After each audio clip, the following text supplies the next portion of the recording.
Hi everyone, this is Salman from Universal Insight. Welcome to the MythBusters series. Today we will talk about top 5 myths about black holes.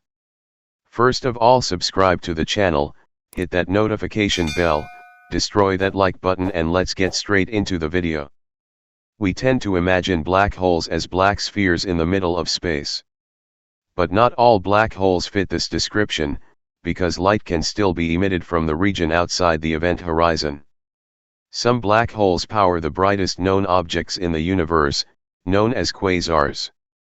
As material gets close to the event horizon, it starts to speed up and heat up, shining brightly until it passes through the event horizon. Perhaps the most prevalent myth about black holes is that they suck matter towards them, like really powerful vacuum cleaners. Don't worry. They're not going to eventually consume everything in the universe, and you don't need to be afraid of them, unless you plan on traveling very close. Why? Well, even though black holes are extreme in many ways, they don't have infinite mass, and it's mass that determines the force of their gravity. Some black holes, known as stellar black holes, have about the amount of mass that very massive stars do. So, just as objects can orbit massive stars without falling in, the same is true of black holes.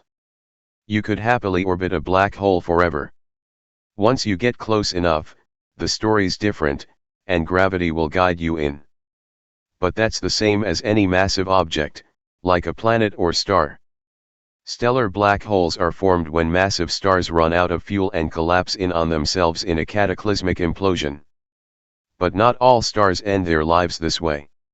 If a star is average or small in size, like our Sun, it will become a white dwarf, a stable, low-energy star that doesn't have enough mass to collapse into a black hole. If the star is much bigger, it will become either a neutron star or a black hole.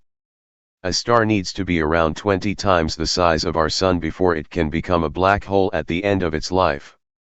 You can compare these outcomes in this infographic by Khan Academy on the life cycles of stars. So our Sun won't eventually become a black hole, and neither will most stars in our universe. Because gravity quickly gets more powerful the closer you get to a black hole, a person who, hypothetically, travels feet first towards a black hole could have their feet pulled faster than their head, and their sides crushed inwards. As they continue to travel towards the black hole, the effect would be amplified until they are eventually ripped into a string of individual atoms in a process called spaghettification. While researchers think that spaghettification is a real phenomenon, there tends to be a popular perception that it always happens at the event horizon of every black hole. But the point at which spaghettification happens varies, depending on the size of the black hole. For the biggest supermassive black holes, you could easily pass the event horizon without being spaghettified, and you might not even realize you've crossed the event horizon. In these cases, spaghettification wouldn't happen until you're already well beyond the event horizon.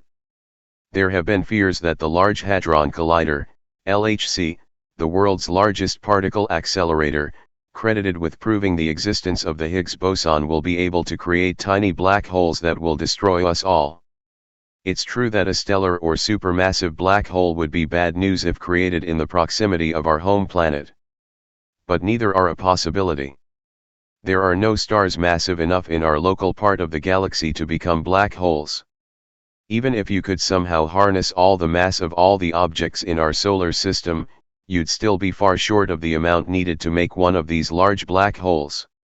As for microscopic black holes, we're not even sure they exist. And, if they do exist, while we don't know how they'd work, we do know they're not destructive. The collisions that occur at the LHC are the sorts of collisions that happen in nature all the time. Cosmic rays regularly bombard Earth, slamming particles together with the same energies as those at the LHC. If those kinds of collisions, the sorts of collisions that have been happening for billions of years, create many black holes, then they don't appear to do any damage. Thanks for watching. Please subscribe and like. Stay home, stay safe. Hope you enjoyed the video.